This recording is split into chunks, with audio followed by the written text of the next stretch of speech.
Hello everyone, কেমন আছো সবাই? সবাইকে স্বাগত জানাচ্ছি মিতুস কিচেনে। চলে আসলাম নতুন একটা রেসিপি নিয়ে। তরমুজের খোসা ফেলে না দিয়ে তোমরা কিন্তু এটা দিয়ে ত্রুটি ফুটি বানিয়ে নিতে পারো। তো এর আগেও ত্রুটি ফুটির একটা রেসিপি তোমাদের সঙ্গে শেয়ার করেছি। আজকে আবারও চলে আসলাম। প্রত্যেক বছরেই কিন্তু আমি এভাবে ত্রুটি ফুটি বানিয়ে সারা বছরের জন্য সংরক্ষণ করে থাকি।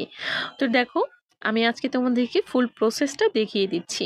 তো প্রথমে আমার লাগছে এখানে তরমুজের খোসা।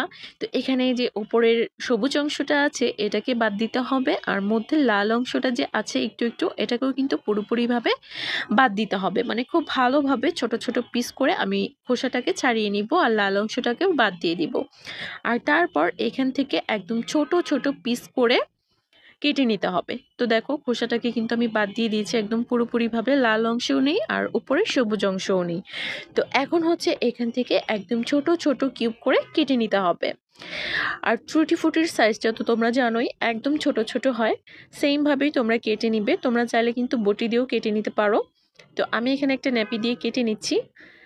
দেখো, কথা বলতে বলতে আমি কিন্তু সবগুলো কেটে নিয়েছি। আর এটাকে এখন সিদ্ধ করে নেওয়ার পালা।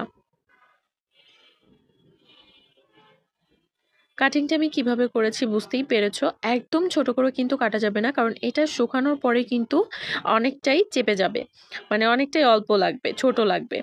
তাই একদম ছোট করা যাবে না, এটা শুকানোর পরে একাই ছোট হয়ে যাবে। তো এটাকে প্রথমে আমি খুব ভালোভাবে একটু সিদ্ধ করে নিব। দেখো, আমি এখান থেকে এটাকে 90%-এর মতো সিদ্ধ করে নিব, আর বাকিটা আমি চিনি শিরায় এটাকে সিদ্ধ করব। তো এটা 90% সিদ্ধ করা হয়ে গেছে। আমি এখন এটাকে তুলে নিচ্ছি। তো সবগুলো আমি তুলে নিয়েছি। এখন আমি প্যানটা পরিষ্কার করে এই প্যানের মধ্যেই কিন্তু আবার এই খোসাগুলোকে দিয়ে দিলাম। আর এখন এর মধ্যে আমি দিয়ে দিব শিরা।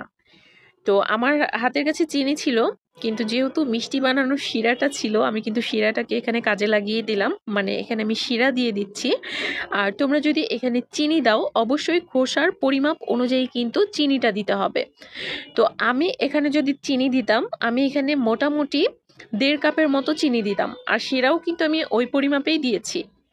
তো শিরার মধ্যে দিয়ে খুব ভালোভাবে এটাকে জাল করেছি 10 মিনিটের মতো।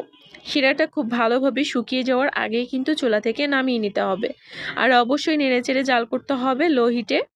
দেখো, এখন চুলা থেকে কিন্তু নামিয়ে নিয়েছি, আর আমি এখানে কয়েকটা বাটির মধ্যে একটু ভাগ ভাগ করে নামিয়ে নিচ্ছি।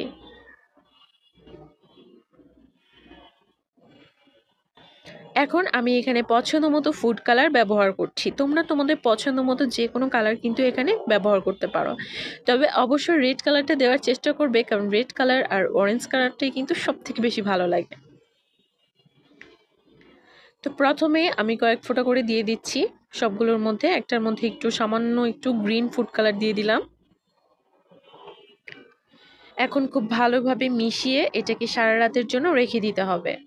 এখন কিন্তু অলরেডি রাত হয়ে গেছে, এখন মোটামুটি রাত 9টার মতো বাজে। তো এখন আমি এটাকে রেখে দিব সারা রাতের জন্য। এভাবেই রঙের মধ্যে রেখে দিতে হবে, যেন খুব সুন্দরভাবে কালারটা এই খোসার মধ্যে চলে আসে। শুকানোর পরেও কিন্তু এটা দেখতে অনেক বেশি সুন্দর লাগবে। আর এই খোসাগুলো কিন্তু সিদ্ধ হওয়ার কারণে এখন অনেক বেশি নরম হয়ে আছে, আর কালারটাকে খুব তাড়াতাড়ি সোপ করতে পারবে। তো সারা রাতের জন্য এভাবেই রেখে দিব, আর পরের দিন কিন্তু এটাকে খুব ভালোভাবে রোদ দিতে হবে। অনেকেই তোমরা বলো রোদ ছাড়া ত্রুটি ফুটি শুকানো যাবে কিনা। অবশ্যই শুকানো যাবে, সেই ক্ষেত্রে সময়টা একটু বেশি লাগবে। অবশ্যই দিন রাত সারাক্ষণ একদম ফ্যানের নিচে রেখে দিবে, তাহলে দেখবে 2 দিনের মধ্যে শুকিয়ে গেছে। আর রোদে দিলেও কিন্তু এটা শুকাতে 1 দিন 1 রাত লাগবে। মানে দিনের বেলায় এটাকে রোদ দিবে, আর রাতের বেলায় ফ্যানের বাতাসে রাখবে, তাহলে দেখবে 24 ঘন্টায় এটা শুকিয়ে যাবে। তো পরের দিনই সকালের ভিডিও দেখো। তো কালারটা কিন্তু খুব ভালোভাবে সোপ হয়ে গেছে। তো এখন আমি এটাকে রোদে দিয়ে দিব। চলে এসেছি ছাদে। তোমরা চাইলে কিন্তু এটাকে শিরার মধ্যে থেকে ছেঁকে নিতে পারো। তো আমি কিন্তু চামিচ দিয়ে এভাবে উঠিয়ে দিয়ে দিচ্ছি, কারণ খুব একটা বেশি শিরা বেঁচে নেই। আমি একটু নাড়াচাড়া করে জাল করেছি। দেখো, খুবই অল্প পরিমাণে শিরা আছে।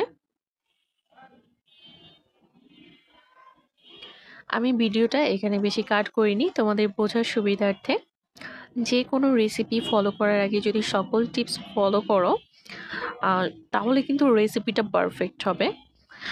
আমিও বহুবার আগে চেষ্টা করেছি অনেক রেসিপি, তো ২-১ বার চেষ্টা করার পর কিন্তু পেরেছি। তো তোমরাও কিন্তু পারবে, হতাশ হওয়ার কোনো কারণ নেই। তোমরাও কিন্তু চাইলে তরমুজের খোসা ফেলে না দিয়ে এভাবে ত্রুটি ফুটি বানিয়ে নিতে পারবে। আর এই ত্রুটি ফুটিগুলো দিয়ে কেক, পাউরুটি অনেক ভালো হয়। নামি দামি ব্র্যান্ডের পাউরুটি, কেক তোমরা কিন্তু বাড়িতেই বানিয়ে নিতে পারবে। আর পাউরুটি কেকের অনেক রেসিপি আমার চ্যানেল আর পেজে দেওয়া আছে, তোমরা কিন্তু চাইলে দেখে নিতে পারো। তো দেখো কতটা সুন্দর হয়েছে। আমি এটাকে পুরো ২৪ ঘন্টা শুকিয়ে নিয়েছি, আর তারপরে কিন্তু ঠিক এমনটা এই লুকটা এসেছে। একদম ভালোভাবে এটা শুকিয়ে গেছে। তো আমি একটা কাচের বয়ামে এটা ভরে নিচ্ছি, ছোট একটা কাচের বয়ামে। তারপর এটাকে তোমরা বাইরেও সংরক্ষণ করতে পারো, তবে এটাকে যদি তোমরা ফ্রিজে সংরক্ষণ করো তাহলে কিন্তু একদম সারা বছর সংরক্ষণ করতে পারবে। আর যদি বাইরে সংরক্ষণ করো তাহলে কিন্তু রোদ দিতে হবে কয়েক মাস পর পর। সামান্য একটু রোদ দিয়ে আবার ভরে রেখে দিবে, তাহলে কিন্তু আর নষ্ট হবে না। তো ভিডিওটা ভালো লাগলে চ্যানেলটি সাবস্ক্রাইব করে পাশেই থাকবে, আর যারা অলরেডি করেছে তাদেরকে অসংখ্য ধন্যবাদ। আজকের মতো এখানে বিদায় নিচ্ছি।